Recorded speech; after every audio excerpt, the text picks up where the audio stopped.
Welcome. এখন এই ছবিটাকে খুব খুব সহজ করে কিভাবে করা যায় সেটাই প্র্যাকটিস করতে হবে। আর তার জন্য আমরা সবার প্রথমে ছবির ডান দিক থেকে আঁকা শুরু করলাম। ডান দিকে প্রথমে একটা ঘর আঁকা হলো এবং তারপর তার পাশে আর একটা ঘরের কিছুটা অংশ যেটা দেখা যাচ্ছে সেটা করা হচ্ছে। এবং তোমরা লক্ষ্য করে দেখো, প্রথমেই কিন্তু আমরা ছবির ফোরগ্রাউন্ড অর্থাৎ সামনের দিকের অংশ ড্রয়িং করছি। অর্থাৎ প্রধান যে বিষয়বস্তুগুলো ছবিতে রয়েছে, দুটি ঘর, তার সাথে একটি গাছ।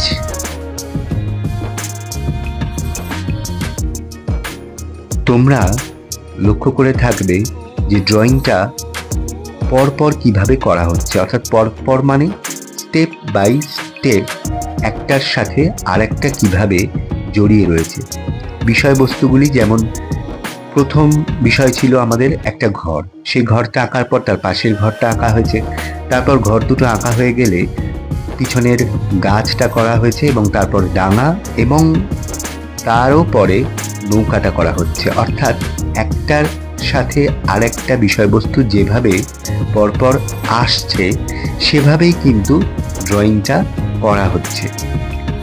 ইতস্তত এদিক ওদিক ঘোরাঘুরি করা হচ্ছে না কাগজের মধ্যে। অর্থাৎ কিনা প্রথমে ঘর, তারপর ব্যাকগ্রাউন্ড, তারপর নৌকা, এরকম এদিক সেদিক করে কিন্তু ড্রয়িংটা কখনোই তোমরা করবে না।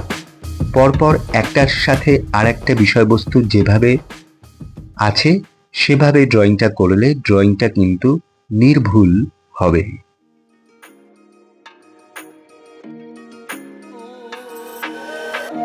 রঙের শুরুতেই আমরা আকাশ থেকে রং করা শুরু করব। আকাশ থেকে অর্থাৎ ছবির একেবারে উপর থেকে। কাগজের উপর থেকে রং করতে করতে আমরা নিচের দিকে নামবো। তাই প্রথমেই ব্যাকগ্রাউন্ড, যেটা কাগজের উপরের অংশে রয়েছে, আকাশ, এটা আমরা রং করলাম এবং তার জন্য আমরা ব্যবহার করলাম হালকা নীল রং। এখন হালকা নীল রংটা রেখে না দিয়ে আর যেখানে যেখানে হালকা নীল রং ব্যবহার করা যায় সেখানে কিন্তু আমরা একেবারে রংটা করে নেব। অর্থাৎ আকাশ করার পর আমরা কোথায় রং করছি? জল। আর তোমাদের বক্সে যে রঙের নীল রয়েছে সে যে কোনো হালকা নীলই হোক না কেন, অর্থাৎ স্কাই ব্লু, যে কোনো লাইট ব্লু, যে কোনো রং কিন্তু তোমরা ব্যবহার করতে পারো। গাছে আমরা ব্যবহার করছি একটা ডিপ নীল রং।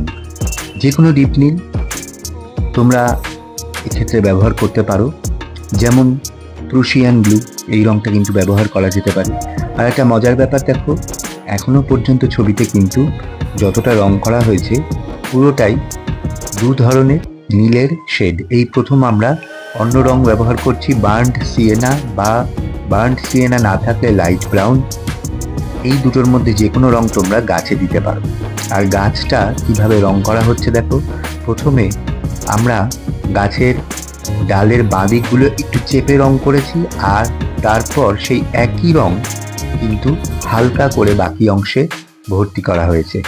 অর্থাৎ গাছের ডালে দুটো শেড আনার জন্য দুটো পৃথক বা আলাদা রং কিন্তু ব্যবহার করা হয়নি।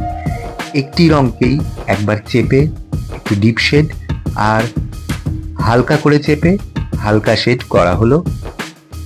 আবার ওই একই রং ছবিতে যেখানে যেখানে রয়েছে আমরা সেখানে সেখানে একেবারে একই সাথে করে নিচ্ছি। অর্থাৎ দরজা, জানলা, ঘরের, নৌকার ছাউনি, এই সমস্ত জায়গায় আমরা ওই একটা রঙকেই কিন্তু কখনো হালকা কখনো চেপে এভাবে ব্যবহার করলাম।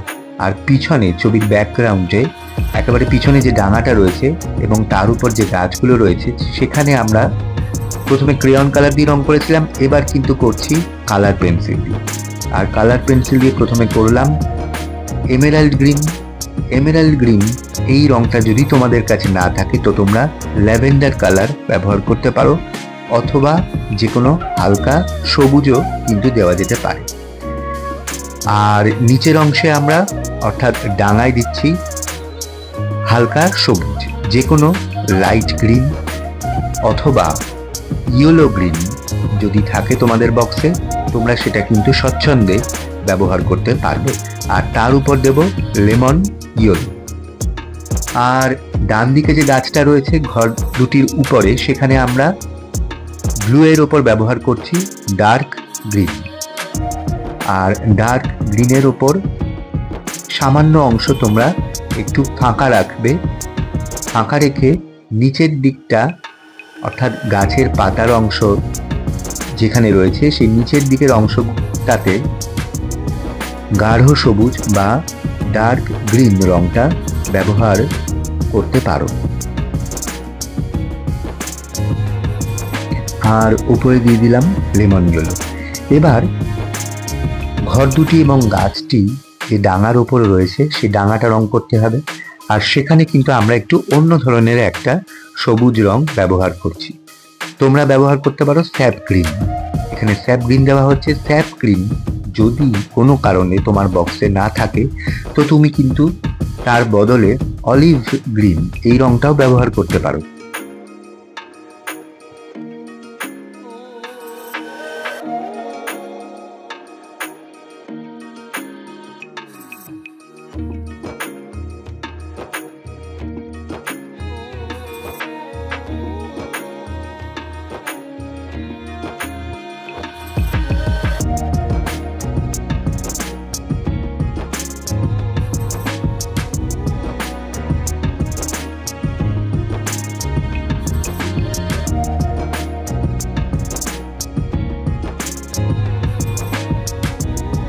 কেমন লাগলো ছবিটা অবশ্যই কিন্তু কমেন্ট বক্সে জানিও তোমরা।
ভালো লাগলে অবশ্যই সাবস্ক্রাইব করো এবং বেল আইকন প্রেস করো। লাইক কমেন্ট শেয়ার করতে কিন্তু ভুলো না।